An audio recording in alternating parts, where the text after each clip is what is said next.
Hey guys, so today Hasbro revealed their Guardians of the Galaxy 3 Marvel Legends wave. And this wave includes a BAF, which is of a character named Cosmo the dog.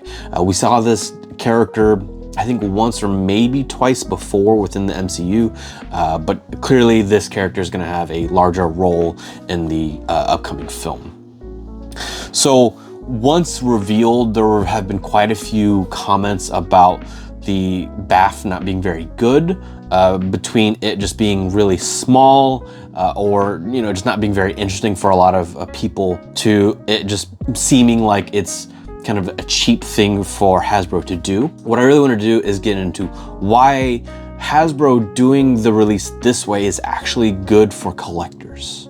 And so let's start by really just talking about BAFs to begin with. So a BAF, or Build-A-Figure, is a figure that you build out of the various pieces that come with an individual figure, right? And so since 2006, Hasbro has been releasing wave after wave of figures that include a piece that then you combine together into a larger BAF. And we've gotten a huge variety of different BAFs, right? So we've got the really big BAF like Monster Venom. We've gotten the kind of smaller human-sized Demogoblin. We've gotten Captain America. We have Joe Fixit. We have all kinds of different BAFs. And then we've got some smaller BAFs as well. So we have Puck. This one specifically is actually part of the Alpha Flight pack, which I think includes 5 other characters. And so while this one is from that Alpha Flight pack, this one was also released as a BAF. We also have the comic version of Raccoon, and similar situation. This one was actually part of the Guardians of the Galaxy comic set that was exclusive to Entertainment Earth. And this one also got its own BAF release. There's also Hitmonkey, which I don't have here to be able to show you. And now again, we have Cosmo the dog. So why does Hasbro do this, right? We're looking at really small amounts of plastic. And for the sake of comparison, we have a Renew Your Vows Spider-Man. And you can see very, very small in comparison, way less plastic, right? What this really boils down to is getting a character that might be a little bit obscure, but is of interest to collectors. And so every collector is gonna have their own set of characters that they're interested in. And that's really where we come to the strength of the Marvel Legends line. For all of its faults with the QC and the price increases, what the Marvel Legends line does really well is just have a really vast number of different characters with their releases. So more recently, we had the Spider-Man 5-pack. We got several different villains that I don't think very many people were asking for, but that we got. We got a Spider-Man from that again, I don't think anybody was really asking for either. It was the Ultimate Spider-Man in the symbiote costume. And he's not even in that costume for very long in the comic book, but we got that too. So why would Hasbro do this if nobody's asking for it? And I would say that it's not that nobody's asking for it. I think there is interest, but then we also have a vocal minority of people that are really just saying, wait, who's asking for this? Why do we care about this?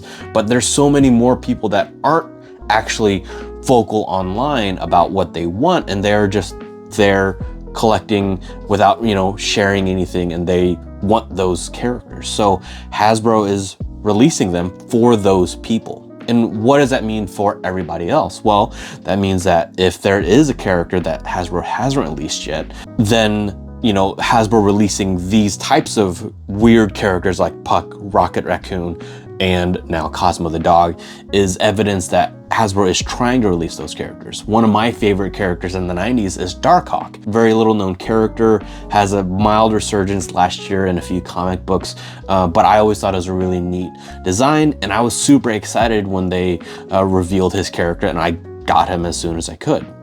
But they've only ever released the one Darkhawk, right? So I would say that's also an obscure character, but I was excited to get that one, and I wasn't a person that was shouting at the top of my lungs that I wanted a Darkhawk figure. So in order to be able to release somebody like Puck, I don't think it is really justified to be able to release him solo in a package with what accessories would a character like Puck have. His actual character doesn't really use a whole lot of weapons. He doesn't really have any energy projection abilities. So what would you add as additional accessories? The same goes for Raccoon, right? So how are you going to release this character if you can't release him individually? You'd release him as a BAF, right? So in terms of Raccoon, the closest that they actually released him was in the Guardians of the Galaxy 1 wave. And besides the BAF piece, which was Groot, we got these two. So you got Rocket himself, and you got this object that I think was part of the movie, but in the long run, I don't think very many people actually care about this, but this was a way that they could kind of justify the release as a solo release for this character. So if you kind of look at the comparison in terms of amount of plastic, you could say it's reasonably close, right? So you feel like you get your money's worth. But if you look at every other release of the MCU version of Rocket Raccoon, you can see that he's released with another character, or in the case of the Guardians of the Galaxy 2 wave, he's included with the torso for Mantis, which is another large piece. So Hasbro was trying to, I guess, quote unquote, give you your money's worth. And in the case of Cosmo the dog specifically, if you actually look at the reveal of what he looks like, and I'll put it up on screen, and compares it to the comic book version, it's probably the closest version that we'll possibly get of a comic book version of this character. So for the fans and the collectors that actually do want a Cosmo the dog, this is their best chance to get that character. So if you have your own character that you have been dying to get, that's super obscure, that nobody's ever heard of, but exists in the comics, then this is Hasbro's way of showing collectors that they are wanting to release those characters for the people that want those characters. Because like in the instance of the first MCU Rocket Raccoon, I can't imagine what other accessories they would include with a Cosmo the dog and see how well that would sell as a solo release. So even if Cosmo the dog isn't for you, that doesn't mean he's not really appealing for other collectors out there. Let me know in the comments if you're gonna get Cosmo or not.